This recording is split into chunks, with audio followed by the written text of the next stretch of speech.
Opa, aqui é o Wesley Oliveira do canal Portal Financeiro. Nesse vídeo eu vou te passar quais são os 6 principais erros ao organizar as finanças que a maioria das pessoas cometem.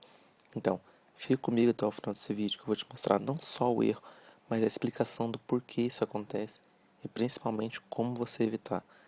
Então vamos lá.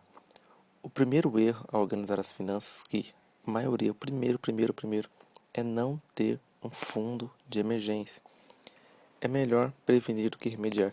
Então você tem que levar em consideração, pensar na possibilidade de que pode haver emergências na sua vida. Eu já até comentei isso no vídeo anterior. Caso você não esteja acompanhando, esse é o quarto vídeo de 6, na qual eu me desafiei a fazer um vídeo por semana durante 6 semanas. Eu já até expliquei um pouquinho disso sobre o vídeo passado, mas você tem que entender que se você viver com um orçamento apertado, isso a longo prazo vai se tornar uma emergência. Lá na frente, caso haja alguma emergência, você irá se endividar. É simples o motivo. Por quê? Hoje, por exemplo, se você guarda mensalmente, se você tem uma renda automática, caso você precise, é simples, você vai lá e retira aquele dinheiro do seu fundo de emergência. Agora, se você não tem, você vai entrar em outro problema, que é o nosso erro número 2, que eu vou te mostrar agora. Mas pensa isso, faça um fundo de emergência, não importa se você vai guardar 10, 15, 20, 5% do seu salário, mas faça. Eu criei um vídeo ensinando como você criar uma reserva automática, então, se você não viu, assista esse vídeo e coloque isso em prática. Lembre-se, é melhor prevenir do que remediar.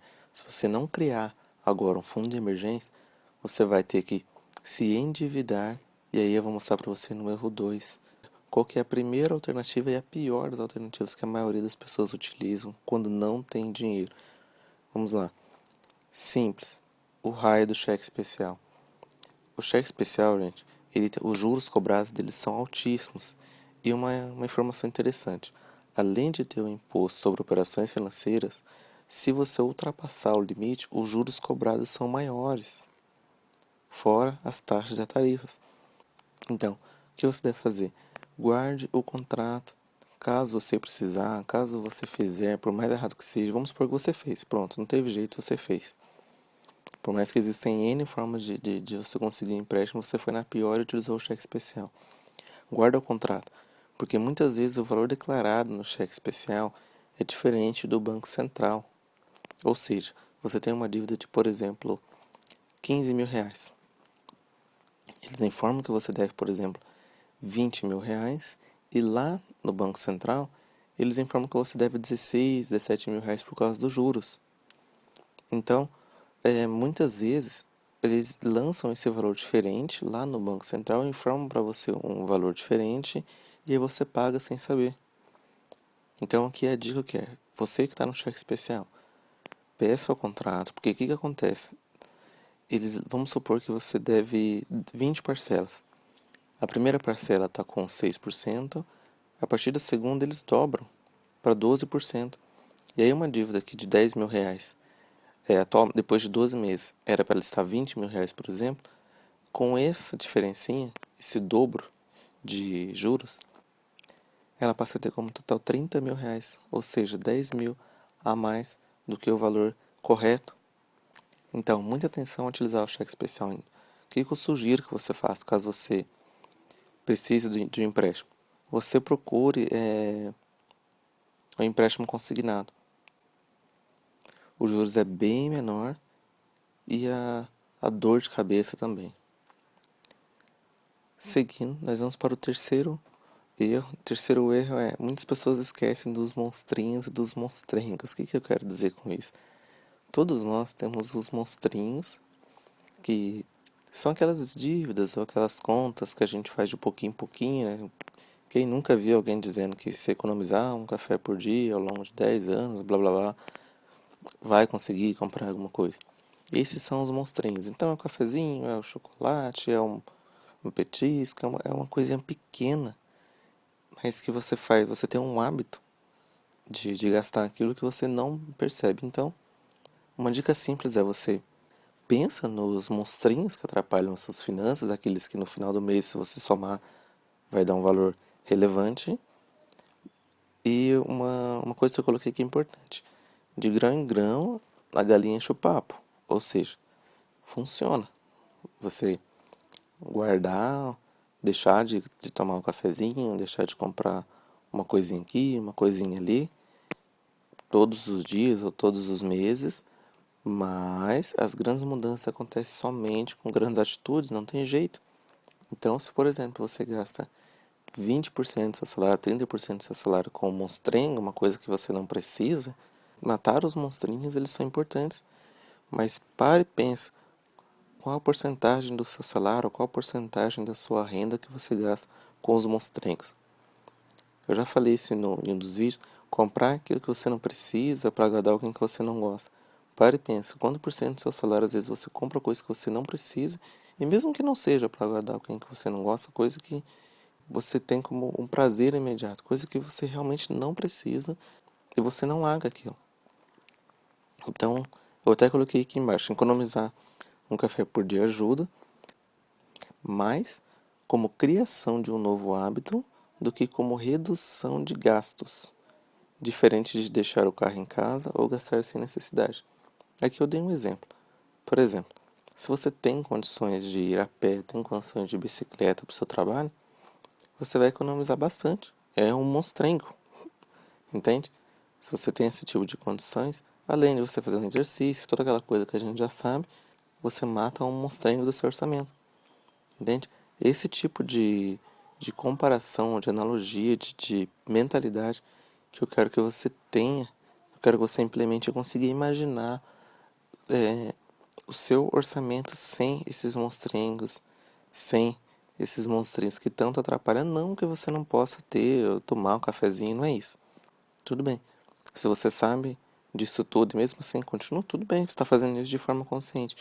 Mas se você não imagina quanto que isso atrapalha, para, como sempre digo, coloca no papel, não precisa ser numa planilha Mega Blaster, não. É importante que você coloque no papel para você materializar e visualizar o seu orçamento. Então vamos aqui para o nosso erro número 4. Deixam sempre para depois, aquele procrastinador. Eles priorizam as coisas erradas, né? Um exemplo aqui é comprar coisas desnecessárias.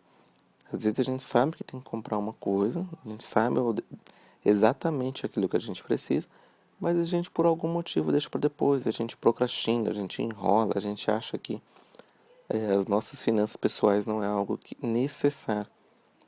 Não é, por não ser algo que é difundido em escolas, a gente tem essa tendência de, não, só porque não é na escola, ninguém me ensinou, então realmente não é preciso. Não deixa para pensar nas suas finanças só quando você estiver endividado, só quando você quiser fazer uma viagem, só quando você quiser comprar um carro. Isso não se consolida a longo prazo, fica aquele efeito sanfona. Eu arrumo minhas finanças durante 2 meses, 3 meses, daqui a pouco volta. Fico com dívida. Aí eu pago a dívida, aí volta. Aí chega o final do ano, eu recebo 13º, eu tiro minhas férias, pago minhas dívidas. Um planejamento totalmente sem fundamento, totalmente sem estratégia. E aí você fica totalmente vendido a qualquer tipo de coisa que saia fora do seu planejamento. Esse aqui é um ponto importante. Ficam presos na zona de conforto. Gente, a nossa mente, ela vai procurar tudo aquilo que é mais confortável pra gente. Um exemplo prático é muito confortável comprar um bilhete da Mega Sena e ficar lá tranquilo, aguardando e torcendo para que meu número seja sorteado. Mas poucas pessoas querem sair da zona de conforto e buscar conhecimento sobre isso. E mesmo assim, essas reclamam que não possuem outro tipo de renda. Então, entende? Elas querem sim aumentar suas rendas, elas querem investir, elas querem fazer algo com seu dinheiro. Mas poucas pessoas querem arregaçar as mangas e ir buscar isso. Só que se você não buscar isso, você não vai conseguir. É simples assim. Então, se você quer aumentar a renda, o que você tem que fazer? Pagar o preço. Qual que é o preço? Buscar conhecimento. Então, o que eu quero te alertar é o seguinte: não fica deixando para depois organizar as suas finanças, né? Muitas pessoas acham que também podem sair dessa situação a qualquer momento.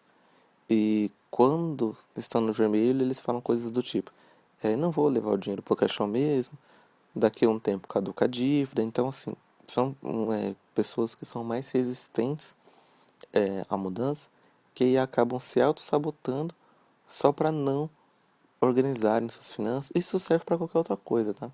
Isso serve também para quem quer fazer uma viagem, para quem quer abrir um projeto. As pessoas acabam achando que estão no controle, mas esses tipos de frases, esses tipos de mentalidade já provam o contrário. Então vamos aqui para o nosso erro de número 5, que é não estabelecer objetivos financeiros. Isso é muito importante. Eu coloquei aqui alguns exemplos.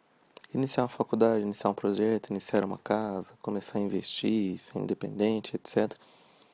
E assim, só fazer uma planilha, anotar os gastos, isso não vai fazer milagre. E muitas pessoas não conseguem fazer os seus objetivos, não sabem quais são os seus objetivos. Então vamos supor que você tem um projeto de iniciar a faculdade. Aí você vai escolher a sua faculdade, você vai escolher o local da sua faculdade, você vai escolher o tipo de curso que você deseja fazer, você irá verificar quais são os dias que você tem que ir naquela faculdade e você vai verificar o preço. Aquele é o preço que você vai ter que pagar caso você desejar aquele conhecimento que a faculdade te proporciona. Aí você deve pensar o seguinte: qual o primeiro passo, qual o passo que eu devo fazer hoje para que daqui a um ano eu possa entrar na faculdade? Ah, esse passo é começar a guardar tantos por mês. Ah, não, esse passo é verificar quais são os dias que tem vestibular. Ah, esse passo é começar a estudar para fazer a prova. Então você tem que dar pequenos passos. Não adianta você chegar hoje, de um dia para a noite, querer entrar na faculdade. Talvez você escolha errado, e talvez daqui a 2, 3 meses você se frustre por causa desse planejamento. Planejamento incorreto, esse objetivo sem foco. Então é importante você pensar o seguinte, sem pressão. Então é importante você pensar o seguinte, e sem pressão.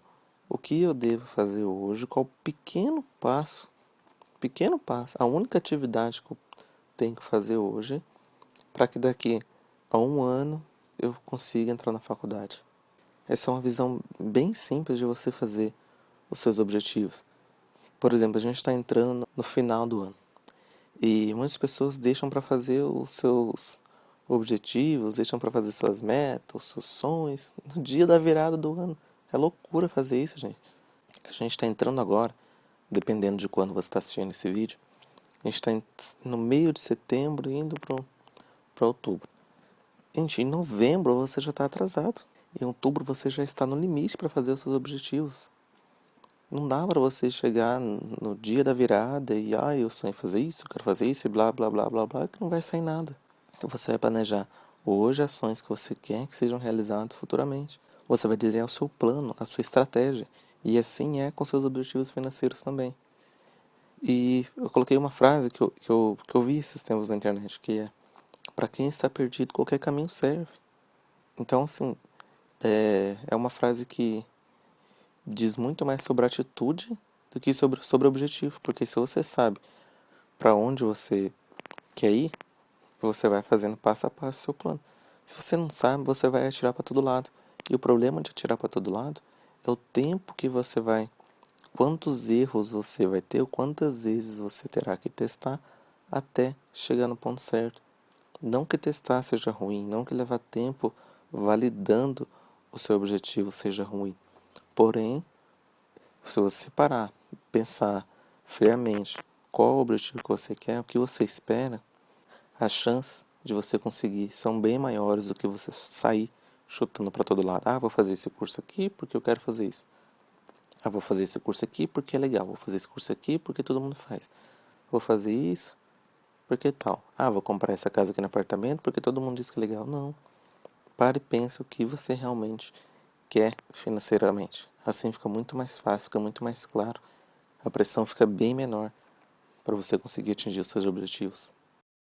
Então, chegando aqui no último, mas não menos importante, é a influência familiar.